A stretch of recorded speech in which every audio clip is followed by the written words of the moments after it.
Yeah. Hi, everyone. Welcome to this episode of our podcast. My name is Rinat, and we have Amit here with us. In today's episode, what we're going to talk about is API and the software platforms that we have to take advantage of various API platforms. It's exciting to be again on this podcast to talk about a technical topic and help people understand who don't understand such technical concepts. So, yeah. Absolutely. So in today's podcast, we're mainly going to talk about. I'm going to be mainly asking questions because I have less experience with API and the softwares that we're going to talk about. Amit, you have a lot of experience with Postman is one of the softwares we're going to talk about, and Yes. the API calls, what kind of APIs there are. So I'm mainly going to be asking you questions, and we're going to get your knowledge across, and hopefully a lot of our viewers will get a lot of help with this knowledge that you have. Thank you so much, Renat, Great. for that. So yeah, no problem. So let's start with the most fundamental question. What is an API? So API is an application programming interface. So think of it like a USB interface. So you have in your laptop, you have a lot of USB ports, and using a single interface, you can connect a camera, a mouse, a keyboard, anything to your computer using an interface. And it doesn't matter where you connect it to. So you can connect the same device to a laptop also, if you can connect it to a mobile phone using a different interface, and then you can connect it to a monitor. So it doesn't matter how you connect to it because it's platform agnostic. And similarly, API was developed by programmers so that the different web platforms can communicate with each other. So think of it like this. Suppose you go to a restaurant, and there is the kitchen where the food is cooked, and you have to order the food. You don't care how the food is cooked and how the food is served to you. All you do is you ask the waiter to show you the menu.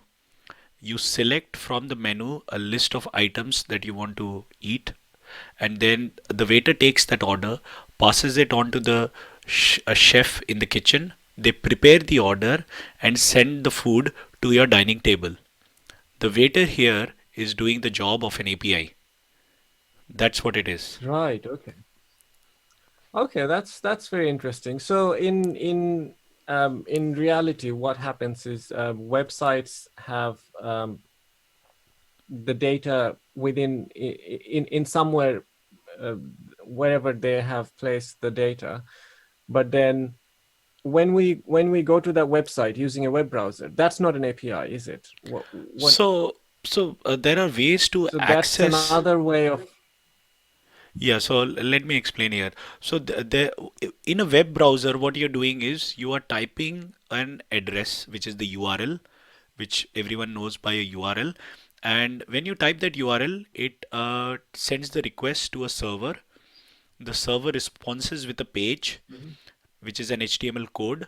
The browser interprets that code and displays the website that you want to see. Now think of the internet as your Right. planet, the website as the address, but the website as the address for finding the resource that you want, which could be a website, could be a file, could be a music, anything. Now, in your website, you want to have Google Maps API or a Twitter API or a Facebook API. What does that mean? So basically, you want to connect to Google Maps and display some information from Google Maps server on your website. You don't want to develop Google Maps from scratch. You don't want to develop all the fields and everything. There is a documentation available, and what you do is you read the documentation, and based on that, you make a request. It sends you the information that you have asked for, including some of its other features and properties, and then you can do whatever you want with that information. You can use that API to display a graph. You can use that API to display an image. You can use that API to feed into something else. So it's up to you how Sorry, you want Amit. to interpret that data. So in Google Maps, when we want to embed Google Maps, we don't want to create the whole maps ourselves. We just want to Yes. connect to Google Maps using a protocol or something, using a system, and that's the API. Am I correct? So yes, so basically the Google Maps API will have a documentation. You read the documentation, you request for a resource, and the resource is sent to you, and you then do whatever you want with that resource. You can display it as a graph, as an image, or you can use that resource into some other in some other way to develop something else. So it's up to you as a user what you want to do with that information. Um, so in reality, what happens is um, you you have the API which is telling you where the resource is, how to access that resource, and what is the format in which you need to make the request in order to access that resource. So suppose the resource is a user or a list of user. Okay. Now you want to get a list of users from a particular website. So you will say, okay, this is the URL of the website, and then you say, okay, this is what I want, and then you want to perform an operation. So in normal computer terminology, we use CRUD, which is create, read, update, delete. So similarly for Right. API request, you have to perform an operation which will be get. So it gets the information from the server. Post, it posts some information by creating something. uh, Put, it updates the information, and then delete, it deletes the information. So this is Oh, normally right. the operations that you can perform using the API application, say Postman, Swagger, or SOAP UI. And then based on the what resource you are requesting, the server will respond back with a response. The response could be an HTML code. The response could be a JSON. The response could be a web page. It could be a file. It could be anything. So I basically that's see. how it Okay. works.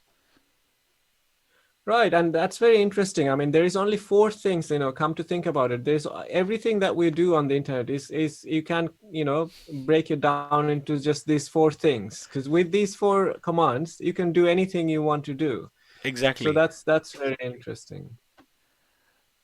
Right. Okay. So, say for example, Twitter has an API, but we can also go to twitter.com and see all the information there. So, what can you do with API that you can't do just by going to my Twitter website? I mean, why do I need API for Twitter, or what would I do with it? So normally, if you want your website to work with Twitter, you cannot launch the entire website and then work with it, right? So if your website shows a Twitter feed, so say your website is rinatmalik.com, and Hmm. in your website you want to show your Twitter feeds, but you don't want to Right. open Twitter web page. You don't want to open the entire web page. So what you can do is you can get um, a frame, uh, a code, and you can embed it on your website, or you can make an API request to say, okay, get the top five feeds, or get the feeds from Rinat and display the top five feeds in your website. So this is how it works. Rather than Ah. displaying the entire website and playing with it, you just work with the features that you need. Right. Right. Right. So Okay. Well, now it's a you lot can more upload clear. the entire page on the website, but you don't need the website generally when you are developing things. You need part of the code. So for example, in the project that we are working, we are using a product called Clio Harmony. Uh-huh. And this is a product where you can rec- uh, I mean log into the product, you can download some files, you can upload some files. So you can do that using the front end, which is by logging in, or you can do that using API without opening the browser. So it's up to you Hmm. how you want to do. Developers normally prefer to test the API so that they can see, and the product owners or the business analyst or the design team, they would rather focus on the front end aspect of the website rather than what happens between the database and the front end. Right. And it looks like it's also faster to get information or It is, provide because we are information. not spending time in rendering the entire page on a browser. Of course, So yes, yes. that's good. So how about you mentioned Google Maps and I also mentioned Twitter. How about all of these major tech companies where we spend most of our time outside of work, like Facebook? So all Uh, almost all the major companies have an API or a document or mhm. in some form. So Amazon has, Twitter has, Facebook has, Google has, Microsoft has, Spotify has, GitHub has. So all the Oh, major top companies, tech companies, they have APIs to talk to. So yeah. right. Okay. And in these APIs, who uses all of these APIs? Because I use Facebook and I never needed API. Why would I? And who are the people uses these APIs? So think of it like this. So Apple has an app store, okay? Mm-hmm. And a lot of developers want to create apps which can be used on iPhones or iPads or iOS, and they have to publish it on App Store. So they need to communicate with Apple services like Apple ID, things like Yes. that. So they need to know what is the API, how to interact with it, what kind of information I can get with that, and then create an application. So normally what happens is the API is not consumed by us, by the regular people. They are consumed mostly by developers or companies who want to do some form of analytics. So suppose I want to use the Facebook API on my web page to display the trending topics or the top users or the top posts or the top Ah, videos, things like that. Similarly, Twitter. What are the top Twitter posts, Twitter rankings, Google Maps API? What is the most search location? Things like that. I mean, how do I play with it? Train data. So I can request train data from a company, and then the information comes, and I can create an app out of it. So okay. suppose TFL Interesting. shares its data through an API, and you Ah, want to now create an app. So the app will tell, okay, these are the train stations, these are the train times, these are the routes, and the most recent train is coming at this time, and now you create an app with it. So developers use right. Okay. APIs to create apps out of it, so that people like us can use it. I But see. Okay. Now but that's very interesting. it is very interesting, and the best thing is the developers don't need to know how TFL have developed their application. They don't need to understand the Right. Okay. internal workings. They just need to read the documentation, identify what they need to display in their website, request for that information using the API, get the response, and then interpret that response, work with it, and then display it in whatever way they want. So Right. mostly Okay. So it makes application things. developers use APIs. Okay. So it makes things very easy for developers to get, Yes. certain, specific information from different websites, and then Yes. they can use that information to any way they like. Okay. Okay. So all of these information, they must be, is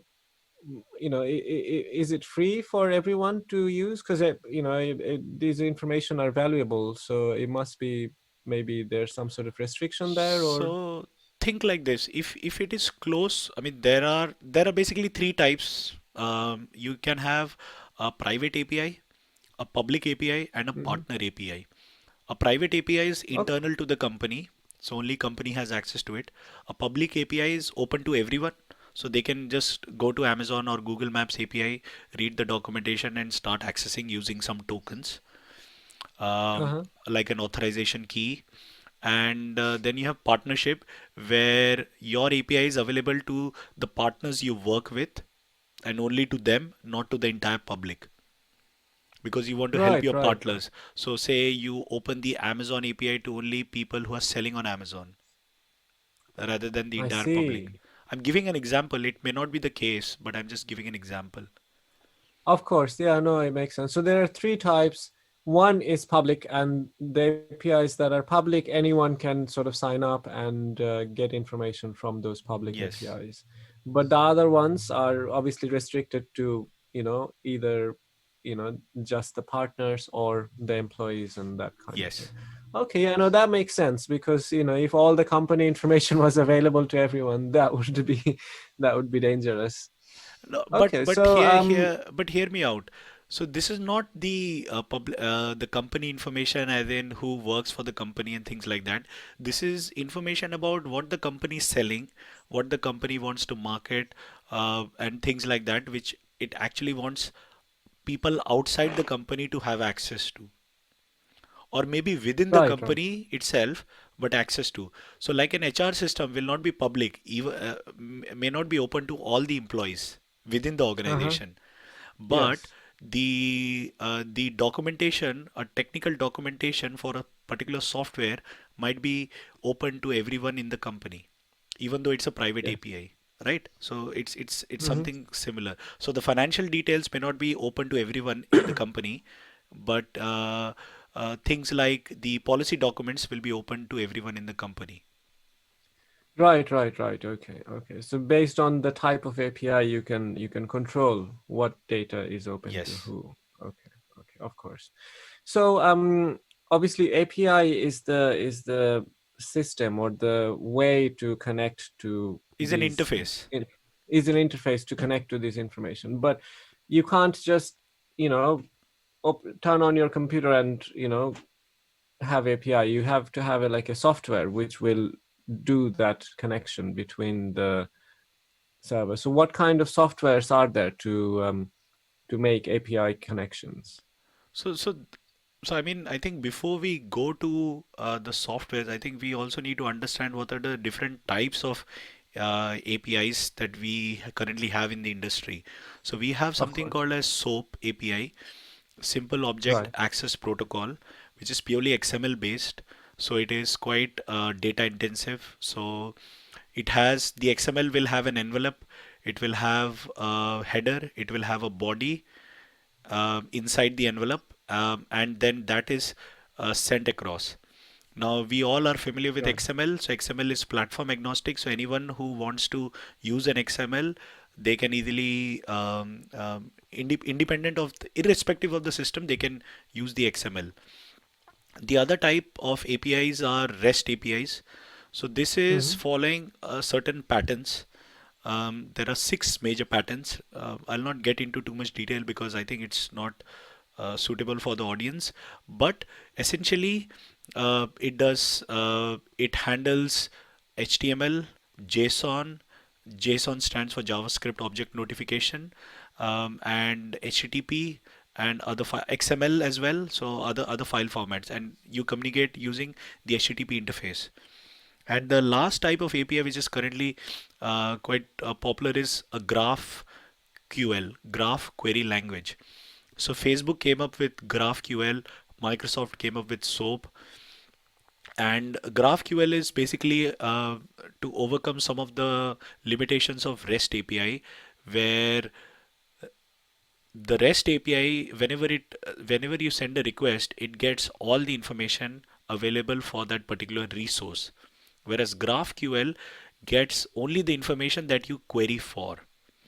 So suppose you want a list of users, but in that list you want only the names, you don't want the age, you don't want the gender. With the Right. REST API, you will get everything, but with the GraphQL, you can request just for the name. So that's the Right. difference. So Okay. you reduce the amount of data that you have requested for by using this kind of API. So these are the different types of API, and there are tools in the market, as you asked. What are the different tools? So there are tools in the market like SOAP UI, which can work with these types of APIs, and then you have Postman and Swagger. I have personally worked with Postman quite a lot because in one of the companies that I worked for, Privax, they were using Postman API to get the JSON data for a particular list of servers. And this was used, and the developers were using it to make requests, and that's where I got to learn about the tool. And since then, I've been using it quite a lot. Right. Okay. So Postman, you have a lot of experience with Postman. Is it a free software to for anyone to use, or is it? It is a free software, and I think there is a premium version for it, but the free version can be used easily by anyone. So you can download it, or you can go to their website and play with it. And once you create a user ID in Postman, you can whatever request you create on your desktop, you can actually uh, play it from your website as well, and then you can run those API requests not just from your um, desktop but also from any other desktop in the world because it's like synced to the website. Ah, okay. So So you there is create syncing. the API request in one desktop, but if you give that API request or the what do you call it, connection string, I think, or is it So like a line of code, and then you can give it to anyone else? no, so basically what happens is, so say for example you have Dropbox, okay? So Hmm. Dropbox, you upload a file and then you create a folder of Dropbox in your machine and you upload a file to the folder and it puts into Dropbox. Now you access Dropbox, say currently you are in UK but you go to India and you access Dropbox Hmm. from India and you have the same file that you had uploaded from your desktop machine in UK. Similarly, Yes. but it needs a user login to identify who has uploaded and what they have uploaded. So similarly in Postman, you can you can create requests with multiple operations and everything, and then you can uh, log into your account, and then it will get updated to your account, and using the browser from anywhere in the world you can have access to the request that you've created on your local machine. Ah, right. That's pretty cool. That's Yes. so this the but the Postman needs to be installed though. Where is Postman installed? Is it in the client and So yes, yes. so Postman normally comes like a exe for Windows machine. You can also install it on iOS, Mac OS, not iOS, Mac OS. iOS is for phones. Sorry, so Mac OS for desktops and Linux. So yes, you can download the executable and then you can install it on your machine, and then you can run it. So once you start Postman, you just make sure you are registered and you use your username and password, and then you log in, and then you can start using Postman. Okay, so what are the things you can do with Postman? So actually, you can do a lot many things. So the some of the basic stuff is you identify the endpoint of where you want to send the request to, the API request to. Then you can decide what operation you want to do, whether it's a post or a put or a get request. And then you can fill in the header. So what kind of message it is, and what is the type. Then you can put the body of the API request. So it has certain, say, username and password to access to log in and get a response whether the login is successful or not. And then you can create some tests. So suppose you want to create an API test to check whether the response is received within 10 seconds, or whether the response is received with a error code, or a response is received with a OK response, which is 200, and whether the response contains a particular string, or whether the response is following a certain XML format or a JSON format. So things like that. So Right. you can do all these things. Plus, you can assign variables. So suppose you are using the endpoint n number of times, say for a get request, a put request. So every time you don't want to copy the entire thing, and you don't want to change each of the messages if the endpoint changes. So you put that endpoint into a variable and use that as a variable in the API endpoint, and then wherever that API is being used or called in whatever request, um, Postman will identify that it's a variable, this is the value, and you can then play with it. Um, the other thing is defining environments. So as testers, we use a lot of environments like a test environment, a production environment, a UAT environment. So there are different environments, and different environments have different endpoints and values. So you can define environment variables inside Postman, and based on the environment you are using, the variables will be replaced accordingly.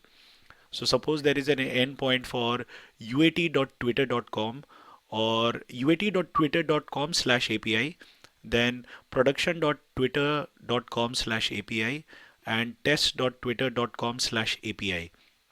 In all the three cases, twitter.com is common, so you can replace that. You can use the UAT or this. You can say, okay, for UAT, the URL is uat.twitter.com. So I put that in a variable for UAT environment, and then test.twitter.com, I put that in the environment for test, in the variable for test environment, and so forth. So whenever I call the API based on the environment, I can use that variable. So these are some of the things. Apart from that, you can run all the tests sequentially. Postman also has a command line interface, so you don't actually need the desktop version. And you can interact with Postman using a command line. And whatever test you Oh, can do using the desktop version with a GUI, you can do it on the command line. And you can run Postman scripts in Docker containers and things like that. So yeah, a lot of powerful features. yeah, that these are very powerful. Yeah, you're right. And I didn't know that you can variabilize the Yes. all the that could be very powerful because that would help you know a number of big tasks. You can use variables to make it a lot easier for the developers, and you Yes. can also do various validation checks as you mentioned. That's really powerful. So you mentioned there are different types of API, like REST or SOAP or Graph. Um, but can Postman deal with all these three kinds of API, or can it just do REST? So Postman can deal with all the different APIs. So every API will have an endpoint. So you put the endpoint, and then every API will have certain operations. So you define the operations. The only thing that will differ is the body of the request that you're sending. So for a SOAP request, it will the body will always be in XML format, following an XML message. And for REST, it could be XML or HTML or JSON. And for GraphQL, I think it is just JSON. It is Right, JSON. right. It's not. I don't think it is JSON. So these are the main different message types. And Postman can work with these three different types of API messages. Okay, but do you have to tell it that okay, now we are making a connection to SOAP or making a connection to You it just just automatically because the server is expecting a say a SOAP request or a, REST request or a GraphQL request. Based on the request that you send, the server will interpret and send you a response. So if you don't send it in the right format, the server will not respond you correctly. Right, right, right. So I've heard, when you say REST request, I've also heard this term called HTTP request. Are they the same thing, or what's the difference?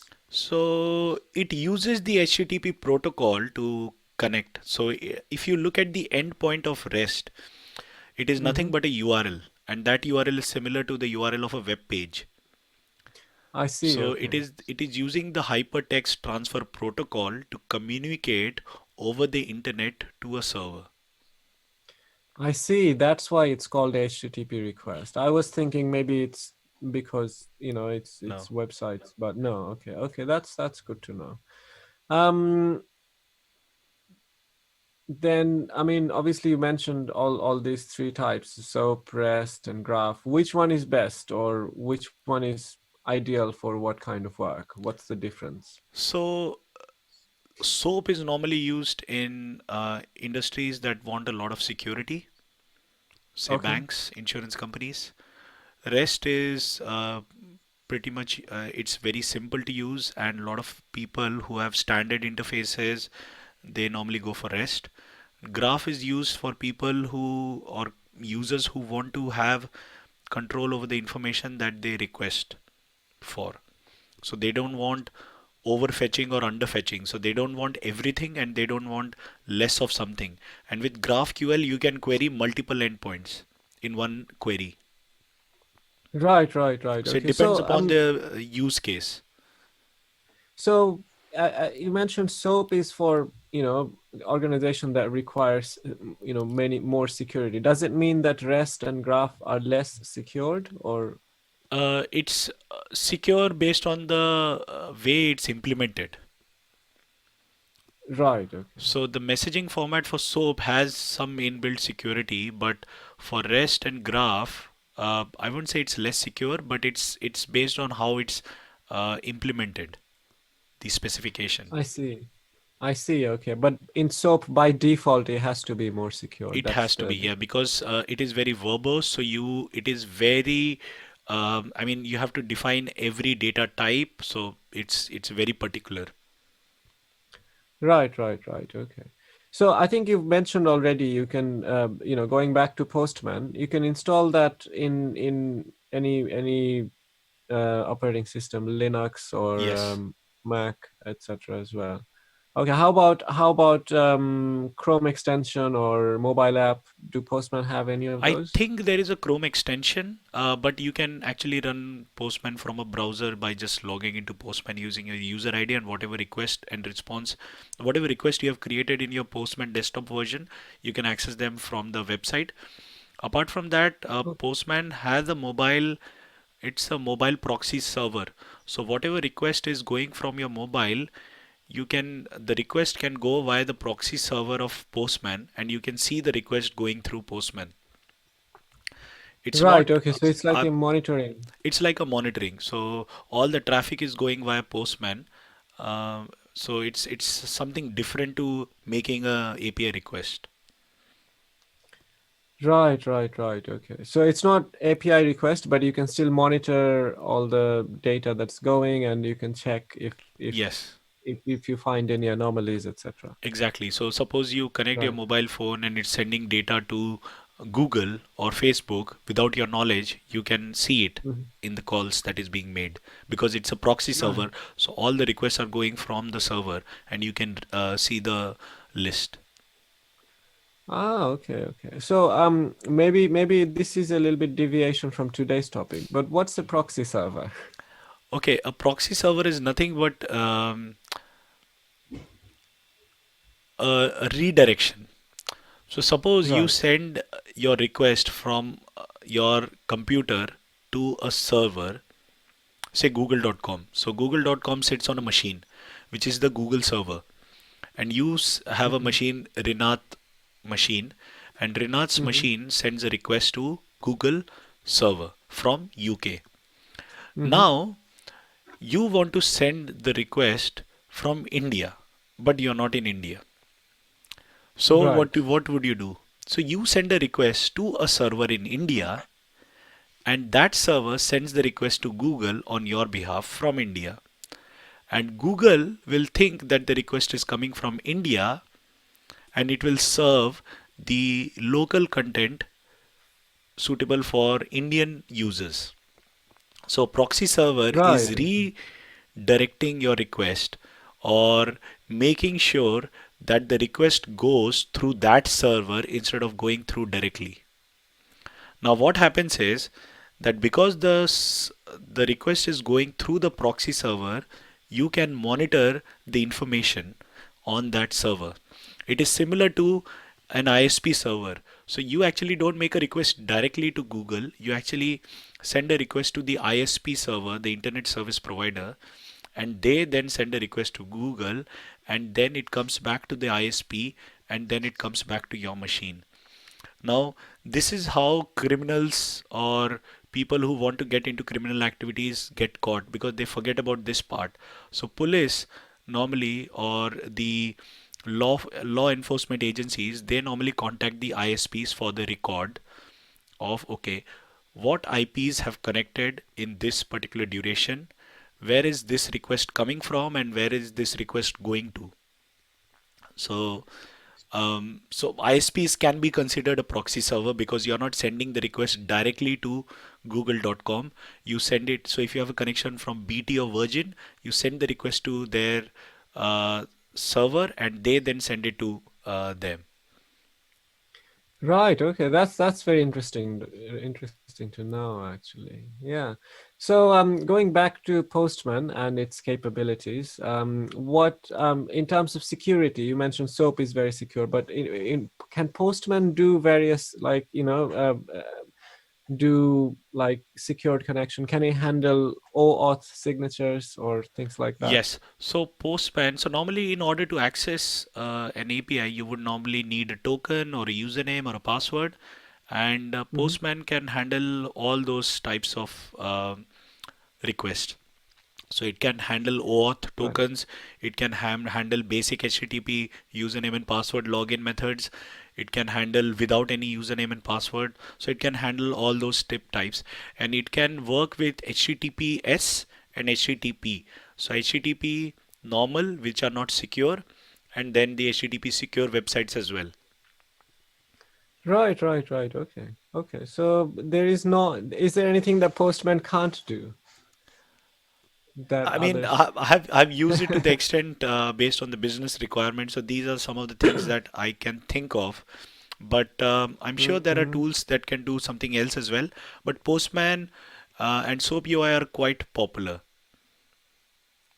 Right. Okay. And of course, they're popular for a reason because I'm sure they have a comprehensive list Yes, of things that they yes. can do. And it's not So just yeah, a that's comprehensive list, but they also have a good documentation, and they have a good community.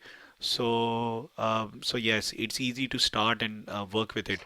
And also, if you want to define your API, so suppose Rinat Malik wants to create their own Mhm. API, they can actually create the API and create the documentation out of Postman. Postman will create the documentation for you. Right. So you can actually, so it's not just that Postman is a client who gets information or, connects to an existing API, but can you also create your API as the server So using Postman? I I think you can because remember I'm a tester, so I'm not a developer. But I think because there is a feature where you can generate the documentation for an API, I'm guessing it is for Right. developers. So I think you can Right. create, but I might not be the right person to answer that question. Okay, no problem at all. But yeah, that would be very interesting to know, and I'm sure we'll find out. But yeah, I mean, in terms of like a practical example in a real life scenario, what if I wanted to make a call with Postman, say for example into Google Maps API, what are the steps? Well, give me a practical example of using Postman. So Google Maps, say suppose you want to get a list of all the locations in a particular postcode or something like that. Okay. Um, so for that, you need the endpoint. You need to understand what operation you're going to do, which is get, post, put, delete. Then you need Mm-hmm. to understand which resource you want to access. So in this case, it will be locations on the map. Okay. And then Right. when you send the API request, as I mentioned earlier, it will have a header, it will have a body. The header will tell what is the type of the content. So it could be JSON, HTML, or XML. And it will also have the authorization. So whether you need a username or password for that, and whether or you can do it with a token, and then you just send the request, and the moment you send the request you get a response. The response will be again in a JSON format, XML format, or HTML. And HTML is a page, a web page. So you can open that response in a browser and it'll give you a website. So that's how requests are sent and responses are received. It will also give you the status code. So you send a request to the Google API for a location. It will send you whether it's available, not available, or whether you have access, you don't have access. So it will send you the response code. So this is a practical way of doing it. You start, you create a request, and then you send the request, receive a response, and read the response. Now the other thing is you may want to create a collection of response. So suppose you are dealing with multiple endpoints, Google, Microsoft, Twitter. So you have three API calls for Google, four API calls for Microsoft, and then maybe five API calls for Twitter. So you can club those responses into a collection. All the requests for Google will be in Google. All the requests for Microsoft will be with Microsoft, and all the requests for Twitter will be in Twitter. And once the collection is created, then it's easy to deal with the different APIs because then you can define the variables. So I mean, All right. this is So one way you would use Postman on a regular basis. that's very interesting. As you mentioned, you can have like, three different providers and you can do a series of things. So can you automate this in Postman? Like, you have a series of tasks with different APIs, and can you automate the whole thing so you can only have to do it once and Yes. So once you create a collection, say for Google, so you have created say five or six requests, and they are in a particular sequence, and then you have made sure that you get the valid response. You can run the entire collection, and you can see all the codes together. Right, right, right. So in a collection can be as long and with different Exactly. API systems. Yeah, So that yeah, way yeah. I could create like a series, like a collection with like many things that would for me, if I wanted to do it manually, it will take me a long time, but I can just run the collection So you, and it will. so normally what happens is when you want to automate, it's things that you do repeatedly. So Yes. if you do it once, then you just create the request and you receive a response and you check if it's working. But if you want to check it again and again, rather than going to the request and then sending it and waiting for a response, you create all the tests, what you are expecting, Hmm. the format, the response code, the time duration in which you receive the response, things like that, and then you put it in the collection, and then you run the all the requests in the collection as one whole sequence, as one whole bunch, and then you just see whether all the tests have passed. So you don't have to worry about running it individually. So it makes your life very simple. And the scenario where you would want to automate is where you want to check whether the API is running or not, whether it's sending the right response or not every time I Right. query it. Right, right, right. I see. Okay. So here's another question. Why is it called Postman? Because it does post, get, put, everything it does. But why is it only called Postman? Well, that's a good question, but I think I don't have an answer for that. I think it's got to do. I'm just guessing it. Maybe it's got to do with a postman who takes the post from a house or delivers messages to Right. Okay. houses. So it's I doing see. that Okay. job as the job of a That's very waiter, which I interesting. described initially. Right. Okay. Okay. That makes a lot more sense because initially I thought that, in API you can make four types of things. Yeah. One of them is post, and I thought the name was from that post. That but okay, no, this is actually more interesting. Okay. I mean, but So bear in mind, this is only an assumption. I might have to do some research on it, but I'm guessing it is because of that. It's from that analogy of a waiter. right, right, right. Okay, okay. Okay, no, no, that's still good analogy to sort of think of the whole thing, whole technology. So you mentioned SOAP UI as well as Postman, and these are the two most popular ones. There is The Swagger as so, well. There is Swagger as well, and I've seen, I mean, a lot of job adverts. They normally go for either Postman, Swagger, or SOAP UI. SOAP UI right. normally has very limited features in its base version, so you'll have to go for the commercial version to get access to more features. Postman by nature has a lot of features, so it's easy to start with. And Swagger is something that I'm not familiar with because I've not got a chance to work with it. Right. So these are kind of the top three, and look, getting the description from you, it seems like, for an individual user, it's best to start with Postman because you get a lot of feature for free, and then move I on would to the say other yes, one. because from my experience, I've seen a lot of people using Postman for testing their APIs. Even in our current project, we are using Postman to talk to the Clio Harmony API. So I think yes, I would suggest people to start Postman first and then play with other API tools if you want other features. So yeah. Okay, okay, that's good to know. So, in terms of actually, doing something, say for example, if I want to go to, you mentioned Google Maps or, Twitter. Say for example, if I wanted to, for example, I'm sure YouTube probably also has an Yes. API, and if I wanted to sort of get, you know data information from a number of videos from YouTube, so I can install Postman in here in my local machine, and then make a API call, and then get all the. So if there is there a limit of data I can request from these websites? I mean, That is a very interesting question. And yes, I think for some free public APIs, they do put a limit as to how many calls you Mhm. can make in a month or in a day or in a week.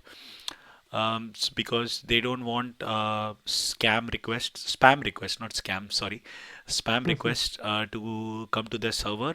And normally for servers like Google, where you want to get access to their APIs, YouTube or Google Maps, you would need a token. So unless you have a token, they will not send you the response.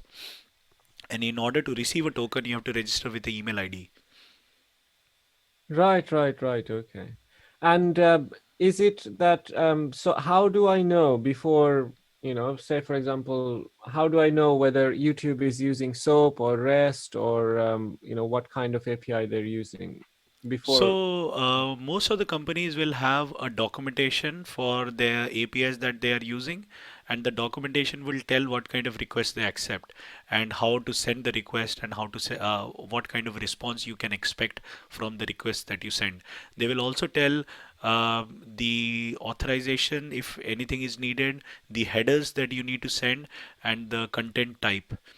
So all these things will be mentioned normally in the documentation for any API that you want to get access to.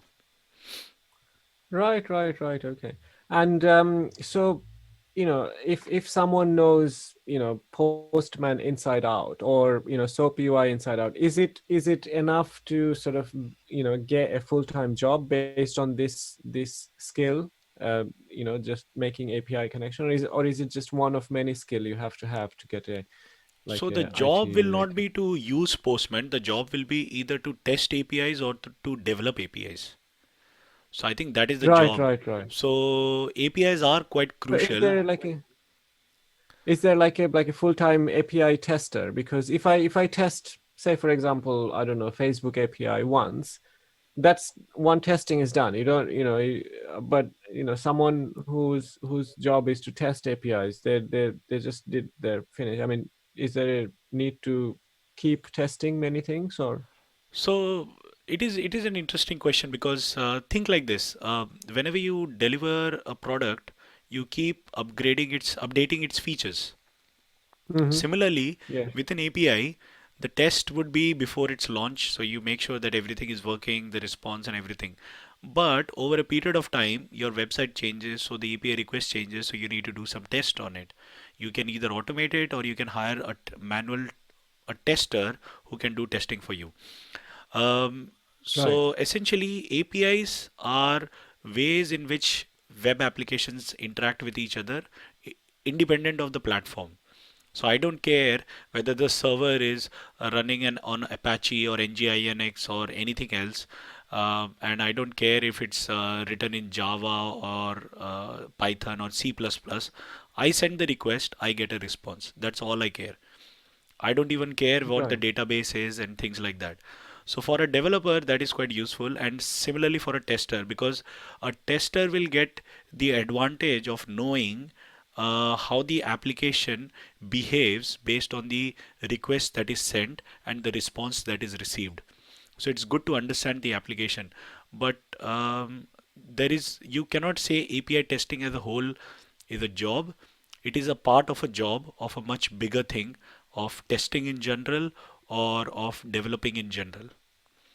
And Right, almost right, all right. Okay. companies now, they are developing APIs to make their resources public. Because it's like this, if you have a platform, or if you have a platform which has which you can give access to everyone, imagine all the minds working together to come up with some creative solutions using your platform, which you may not have thought of. Yes.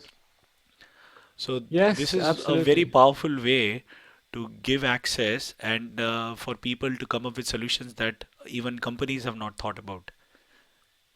Wow, that is very powerful. Yeah, that is very interesting to know as well. Okay, so that's really good. So for a developer or for a tester, this is like a quite an integral piece of information or knowledge to have on how to make API calls. So that would, I'm sure, help a lot of viewers understanding what the importance of knowing this whole arena and all of these information and software is. Yes. So yeah, yeah. So I mean, I kind of have a really good understanding from you now from about APIs and Postman and all the different kind of requests you can make. Is there anything else you wanted to add to our viewers to about this topic? I think just yeah, I think there is one thing that I want to add. This is a website that I was actually asked to work with for an interview. So they asked me to Hmm. go to the website called reqres.in. And REQ stands for request and RES stands for response. So request response, but in the short form, reqres.in. And that is a very, it's a free website. So if you want to get access to an API without any authorizations and that to a public API that you want to play with, you want to learn about APIs, this is a very good website to start learning about APIs. And I would highly recommend this website. Okay, no, that is actually really good information to have. Actually, I should have actually asked that before. Yes, because obviously we came to know about softwares that we can download, but a website that we can connect to, we could make API calls to. That's actually a very good one to know. So Yes. yes, viewers, note it down. reqres Dot .in, is .in. it, or .in. .in? Okay, so Yeah. this is a good place to do your API calls, practice, and let us know what you found out or what you created, or if you were able to make successful API calls, what response you got, etc., etc. So that was very informative. Thank you very much, Amit, for all the information and all the knowledge. This will definitely help us help out a lot of our viewers, I'm sure. So yeah, thank you very much. Thanks a lot, viewers, for listening to us, and definitely let us know what you think and what you were able to do in terms of if you played with Postman or any other um, client softwares to make API calls. Um, yeah. Thank you so much, Um, Renat, for this session where we got to learn a bit more about APIs and the tools. So thank you so much for this opportunity. And yeah, I request all the viewers and listeners to please subscribe to our channel and to eagerly wait for the next episode on another interesting technical topic. Yes, yes, absolutely. I mean, some of the very interesting. We are planning to do a lot of very interesting topics. Some of the topics are very like up and coming, current technological, cutting edge technological topics. So it is catered for everyone, not just for technical people, for anyone non-technical who wants to have an overall understanding of these topics. They can sort of listen to all of these sessions, and I'm sure they will go away with much better understanding. Thanks again, and hope to see you again next week. Bye. Bye.